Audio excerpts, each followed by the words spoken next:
Kim is going to share her screen. If she's able to.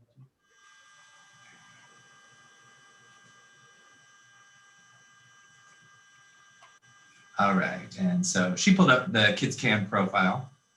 So this is where you can see everything for better for worse. So so I assume a lot of you are pretty familiar with GuideStar, and so I thought we'd just kind of step down and kind of go through kind of the major points that we have today. But feel free to put the question into chat or shout it out, and feel free to interrupt me as well. So obviously the main information that you can see as the taglines, the transparency level. We're at the platinum level, which is the top one. I think there's 3 or 4 levels that you have. And then you see some links off to the side that has a charity check report and some other information. So if you just kind of begin to kind of go down, and most of this information you do input yourself. So like the mission that you see here is self-inputted. Top funding sources is something you can input. And so at the end of usually, once the audit is done, I always use those numbers and input them myself.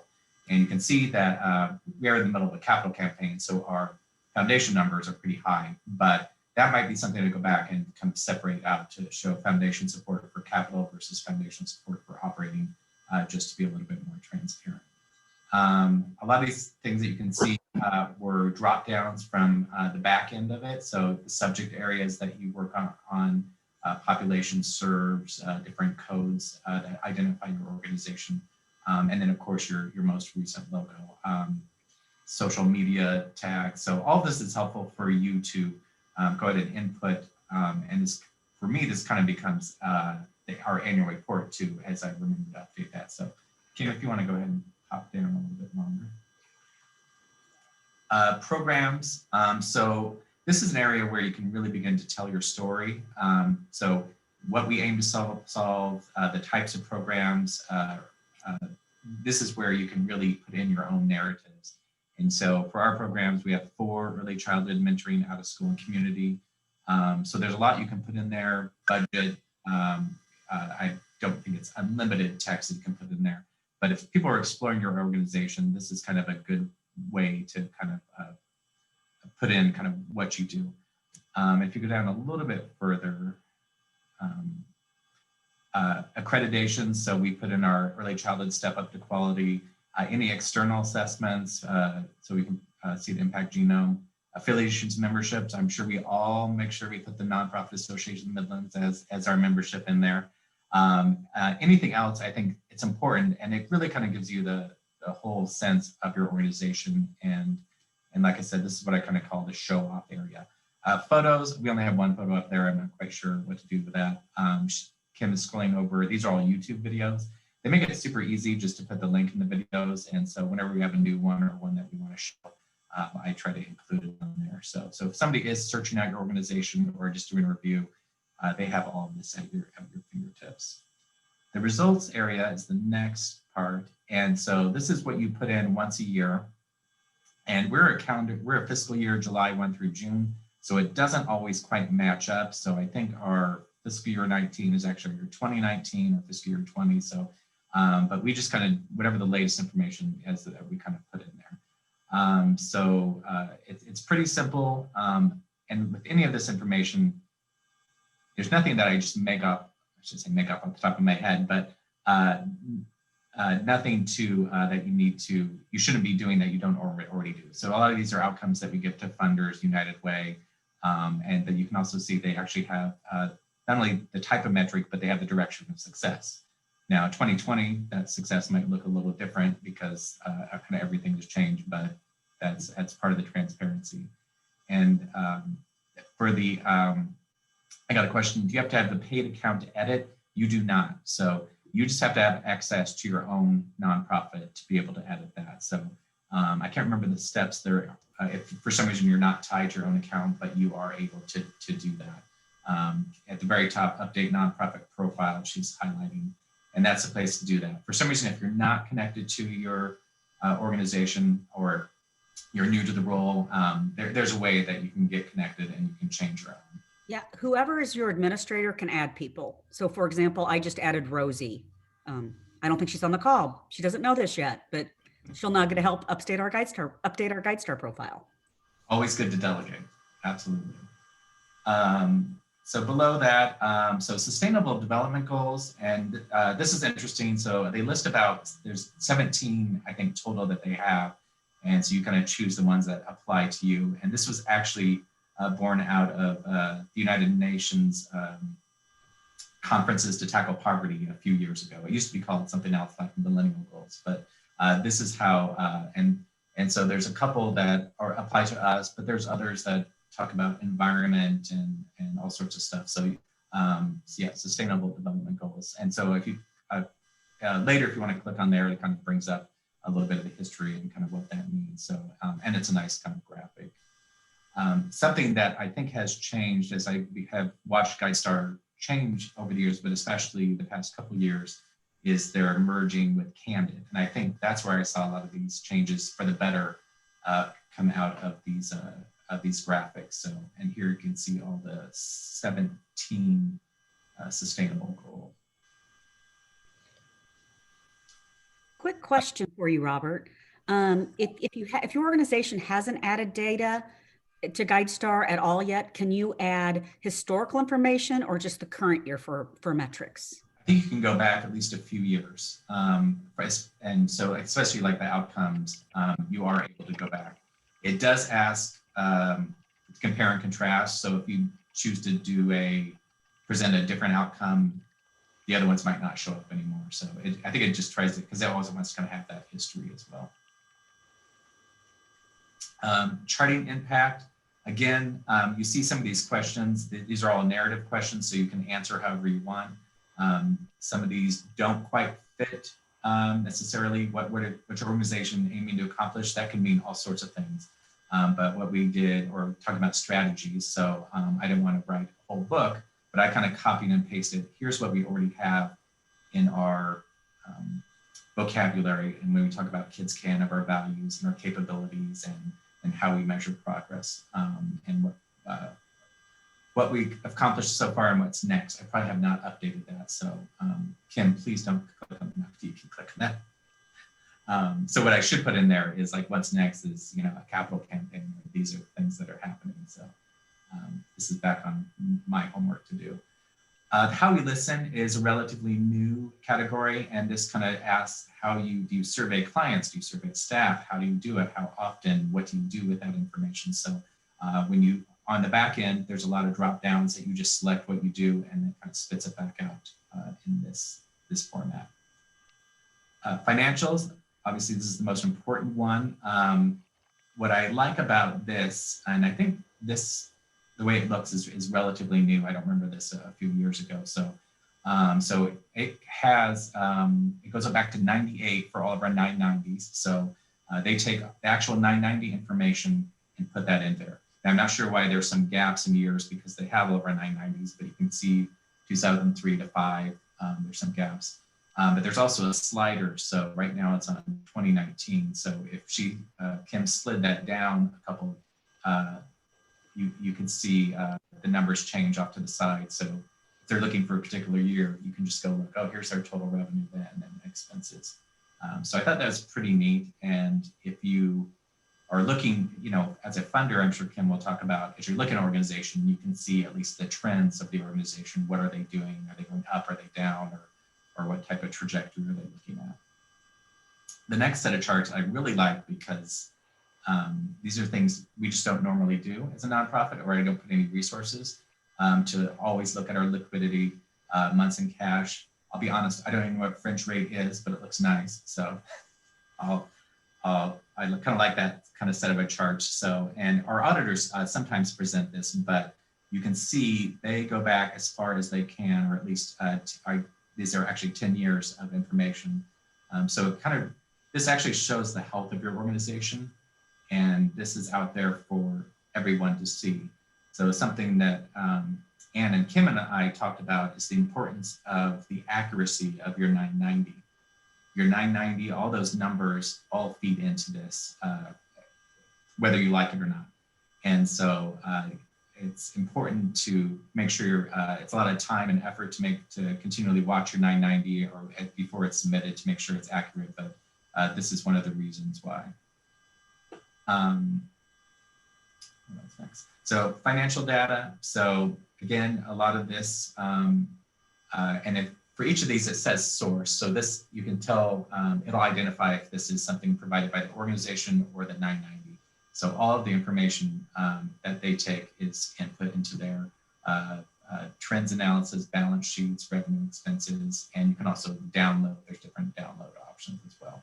So a lot of these kind of extra bells and whistles I feel came after the candidate merge. I'm not sure, Anne or Kim, that you agree, but I don't remember GuideStar having this kind of many extras along the way.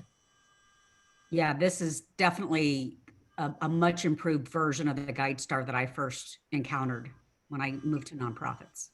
Hey, quick question for you, if I could, and I don't know if you or Kim would know this. If does GuideStar only have 501c3 information, or if you're a 501c6, is your information in GuideStar? Do you have any idea? I believe this is only 501c3, especially the deep dive that that Robert's been pointing out, especially his financial trends data. They've had this as an option for several years, but it was a little clunky. And so when they merged with the Foundation Center and created Candid, they made GuideStar a better experience. And all of this data that you see in front of you is for, so this would only be relevant for organizations that file a return that is not a 990 EZ.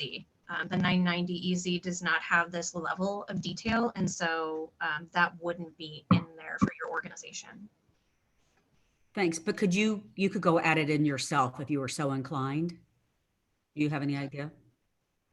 I think like this information, you can't add in yourself. They only take it from, but there are options where you can add in your 990s. So the other asterisk is like sometimes the information you see here is possibly 18 months past when it actually happened.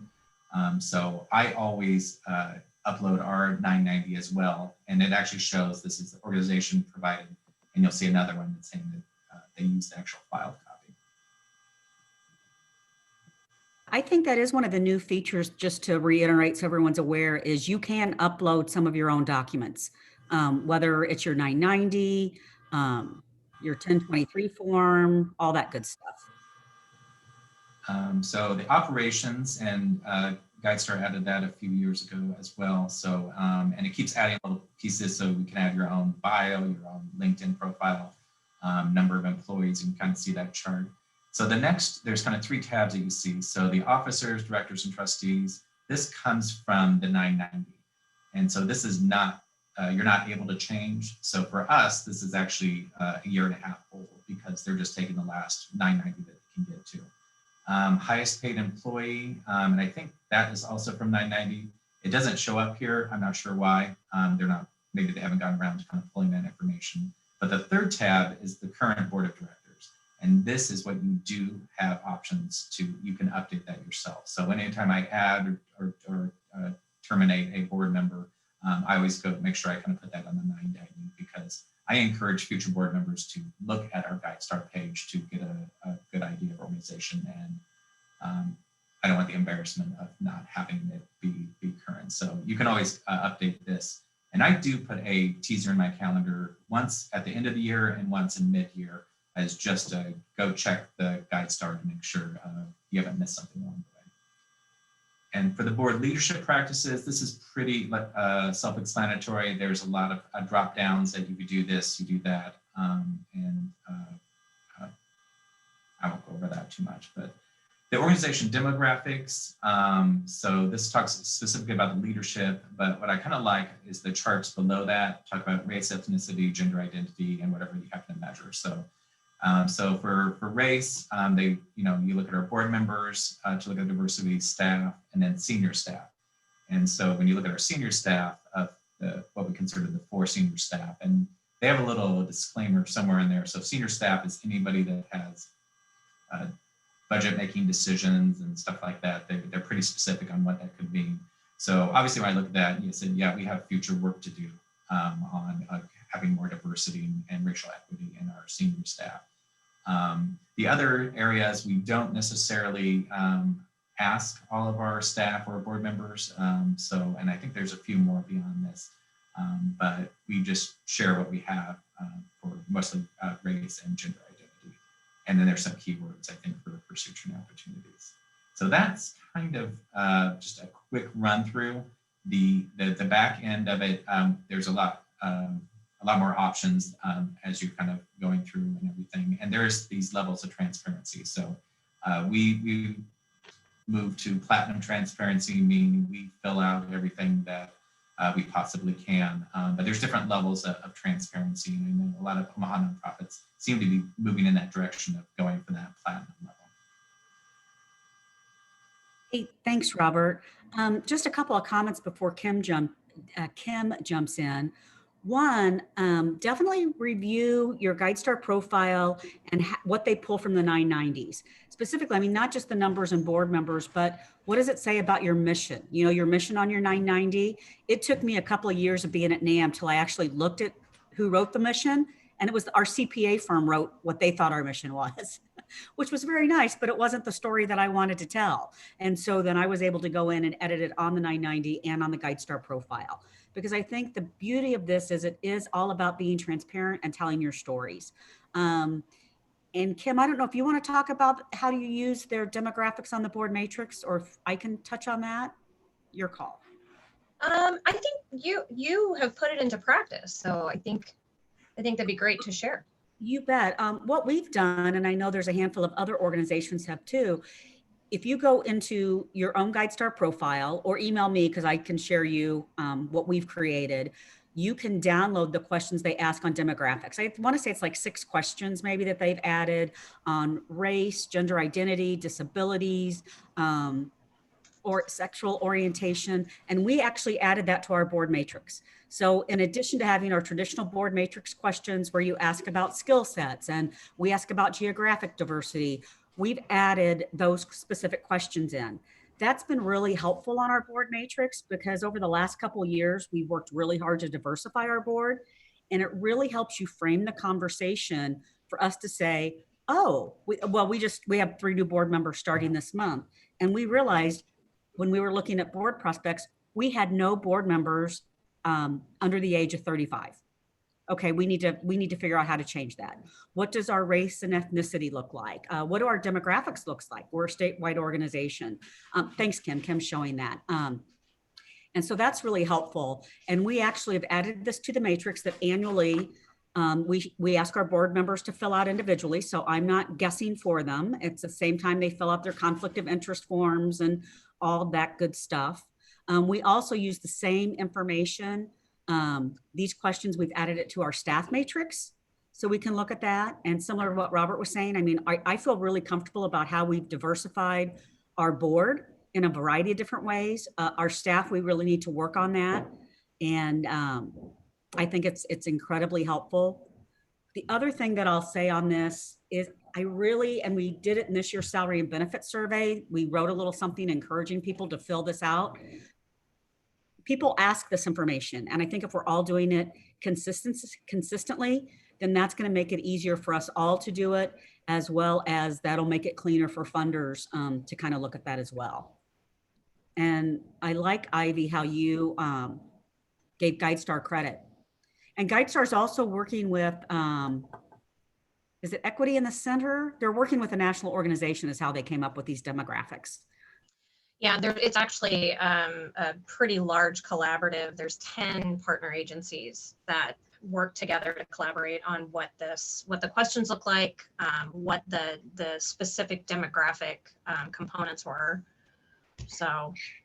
And what I like about that is, you know, for years we've asked about the race, gender, and age of the CEO in our salary and benefits survey, because that, for one person, that's easy to do. You know, you can figure that out. We've had different funders and members say, hey, will you do this for boards? Which, like, that's really not NAM's wheelhouse. And it's kind of hard for us to do it for all staff because you're putting somebody in a position of guessing, and that's just not right. And so that's why we really encourage people to use this as well. So with Kim, I'm going to turn that over to you. Yeah, so I don't think this will be, any sort of big aha moment, but GuideStar is often a go-to for foundations and grant-making entities. We all use it very differently. GuideStar is my go-to. One of the things that I when I talk about this, I want to make clear is we're not looking to get out there and find all the things that you don't have. GuideStar is helping us to just gain a deeper understanding of an organization that we have a request from. And so, the thing that we'd like to encourage nonprofits to ensure that their profile is updated, because this is where you have a lot of power to own and tell your story. Obviously, the 990 data is what it is, but there's a lot of flexibility with this. The other piece that I like to share with this is that there are actually fields of information in your GuideStar profile that when you start an application with the Mutual of Omaha Foundation, I think we are actually the only foundation in the Omaha community that uses this. We actually have a bridge from GuideStar into our application. So there are fields of information that when you enter your tax ID, and you have to do it very specifically, you have to have the dash, it will auto-populate several fields. There are up to 55 that are available. We don't use all of those, and we actually change it pretty frequently. So I don't like to share, but there are several fields of information that are just, I don't know. I mean, how many times you want to fill out your organization's mailing address and the executive director? So some of those pieces are auto-populated. This isn't something that we require, but if you filled out an application with us, you know that we do ask if you've completed your GuideStar profile. It's something that we encourage. And to Ann's point, there's always been kind of a goal of a central repository for this information, and GuideStar is the answer. GuideStar is, again, what foundations are using. So it is, and I'm actually trying to evangelize this a little bit within the funder community, so that we're not all asking demographic questions in 95 different ways, so that we're looking to create some uniformity in the way that we pose questions to nonprofits as well. The piece that I would share on the 990, because obviously that feeds the GuideStar profile, but the other piece that I would share is, as well as the financials, paying attention to ensure that they're accurate. The page that I pay probably the closest attention to is the governance page. So again, if you're filling out the 990 EZ, that's not going to be included in that. But there is a page that was added probably about 10 years ago, and it's asking for the number of voting members. It asks for policies that you have in place, and if you are actively ensuring that your organization is in compliance with those policies. And those policies are things like whistleblower, document retention, conflict of interest. I don't know if Robert wants to share his story. Yeah, I was going to name names, but Kim Armstrong called me out once when she was like, she called me up. It's like, do you have and what was it? It was a conflict of interest. Yeah, do you have a conflict of interest policy? And I'm like, of course we do. It's required now. And you're like, your 990 says otherwise. I'm like, oh, and like that was a clue to me that I need to truly comb through every line of our 990 and not trust our auditors to make sure that they're doing their job. Yeah, and I think that, I would say that the policy piece, where I find that most organizations where I go back and ask questions is, yes, we have a policy, but no, we don't do anything to ensure that we're in compliance. And in most cases, it is your auditor or your bookkeeper who is completing your 990 that isn't sure what that policy is, and so they just answer no. So it's just good to just have a few people take a look at it. Again, because you think about the ways that you're telling your story, and in your 990, your GuideStar profile are two pretty big ways for you to do that.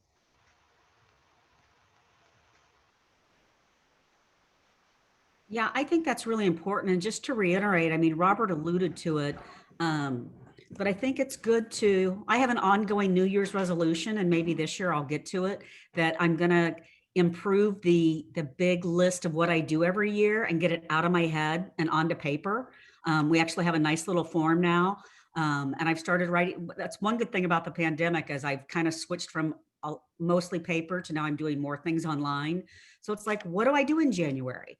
Make a list of all the things that are in my head that I know I need to change, like our letterhead, our Excel spreadsheets of board members, making sure that our distribution groups are up to date, update our GuideStar information. And I'm embarrassed to say NAM's profile is not as up to date as it will be. But this is always a good reminder to go in and update and tell our story. One other thing I'll throw in, and I'll continue to look for questions in the chat box, is one thing that Kelly on the NAM team has started doing is he's going in and on your NAM member profile, he's linking it to your GuideStar profile. So as people go in and search for you on the NAM member page, like, are you a best practice partnership? What's your profile look like? How do you use services? There's a link there. If there's not now, there will be a link. He thinks he'll have everybody done by around July. He started this last year. As you renewal, to do a link right there to your GuideStar profile to make it easier. I think anything that we can make it simpler for others to find out about ourselves. I'm sure most of us have now, if you go to the NAM About Us page, you can find like our most current 990, our most current audit, our most current 403B audit. But how can we also consolidate it in one place? And so while you're updating it there, update it in GuideStar. So for what it's worth. So this is the open discussion portion, or anything that Kim or Robert would like to add.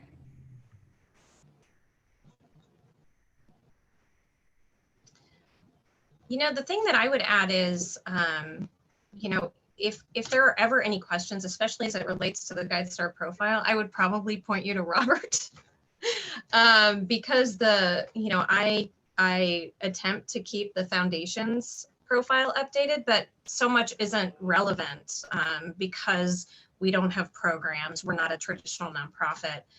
But if there are ever any questions or questions about how a funder looks at this or why this matters, feel free to reach out, and just know that I will continue to evangelize this to, at least the Omaha metro area funding community. Nationally, I became aware of all of this because of a national affinity group that I belong to, and then ended up joining their board. So, it's just a great opportunity for organizations to market themselves with no cost. So Donna asked, what was the process for your foundation to link to GuideStar in order to have applications auto-populate or pre-populate? And it was really, we're not early, at Mutual of Omaha, we're not early adopters in a lot, but when it comes to utilizing technology, we have a staff of 3 that do all of the community affairs and foundation work. And so where we can find ways to streamline both for ourselves, but more specifically for nonprofits, we're always looking for that. And so this information was shared at a conference probably 10 years ago. And so GuideStar, I would have to find it again, but they have partnered with almost every grant making platform that has applications for that to happen. So Donna, if you want to have a conversation offline, I can dig in and kind of find a little bit more detail. It's kind of one and done, and then you forget about it. So I can't even speak intelligently to it anymore because it's just set up and I don't have to think about it. Which sounds like the best way to do those things.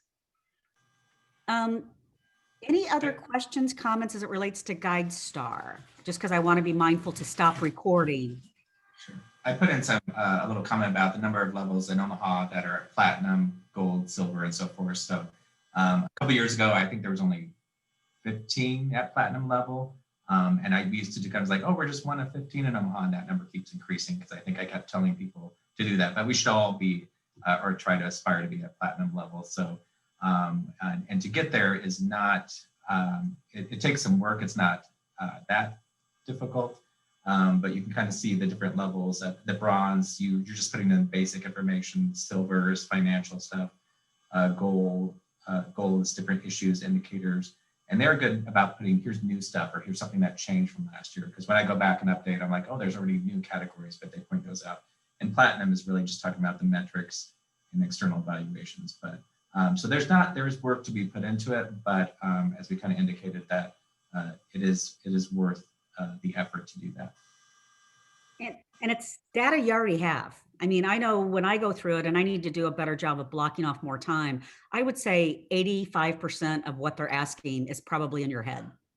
Or you can go, if you're big enough to have like an HR director or whatever, it's there. So it's just really taking the time to set that up.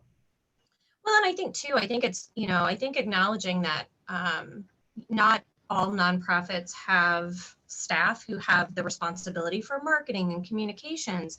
So I think that the other thing to think about is how you can also delegate some of this. And so I'm going to be raising my hand and offering up to Randy McCoy at the Continuum of Care for the Homeless that if he will delegate the ownership to me, I will make sure that Match's GuideStar profile is updated.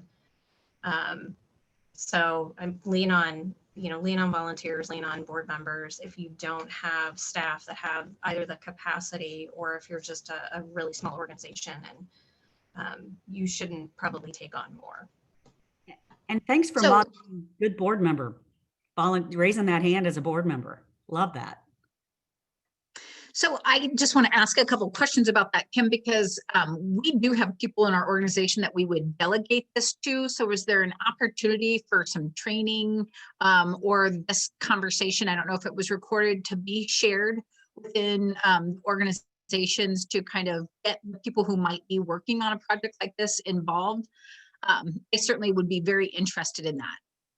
Linda, we are recording it. That's why I keep asking for more questions, because when we're done with questions, I'll stop recording. Excellent. Thank you, Anne. You bet. My other question would be this, if we're looking for questions, we use Charity Navigator a lot, not Charity Navigator, Charity Navigator a lot. So what would kind of be the difference? Should we be keeping multiple kind of things that look a little bit similar in place? Is there one that maybe is used by the foundations more in the community? Because it seems like we might be, sometimes splitting our efforts by having multiple of these going. So I will share Kim's view. So we have always used GuideStar. I know that in speaking to my peers and other foundations, they utilize GuideStar as kind of that central external source. The way that I see Charity Navigator is as more of a marketing tool for individuals. So I think about where individuals are often directed to go to vet a nonprofit that they're considering giving to, and Charity Navigator is almost always the recommendation. So I can't speak intelligently to what's included in Charity Navigator, but it may be that they serve different purposes for different audiences. Yeah, thank you. I will just comment, a lot of the things that were discussed also, go on Charity Navigator, about transparency and things like that. So there is quite a bit of duplication, but I also think there's quite a few differences.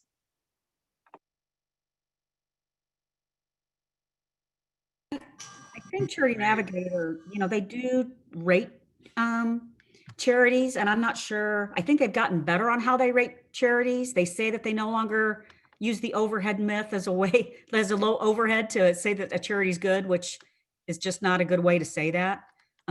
It's more about impact than overhead. But my thinking is if you only have time to do one, I would do GuideStar. Yeah. So Charity Navigator does rate, and they have actually a pretty sophisticated formula for how their rating comes out to be, 4 or 5 or 3 stars. So, yeah, and it is, I think it is more than overhead, but overhead is certainly, I think, a pretty big factor of that formula. Mary had asked in the chat, so I don't know if that showed up in the recording, about some of the details on how they define leadership or senior staff. So when you're on the back end, it does kind of spell it out. Senior staff should be the equivalent of the C-suite or those that have budgetary oversight. So when I kind of showed you the snapshot, that's just kind of the final report. But when the inside, kind of filling out your own, doing your own profile, there's a lot more details and some FAQs that can help you along the way. Okay, any other questions, thoughts, comments specific to our GuideStar presentation? Going once, going twice. We are no longer recording.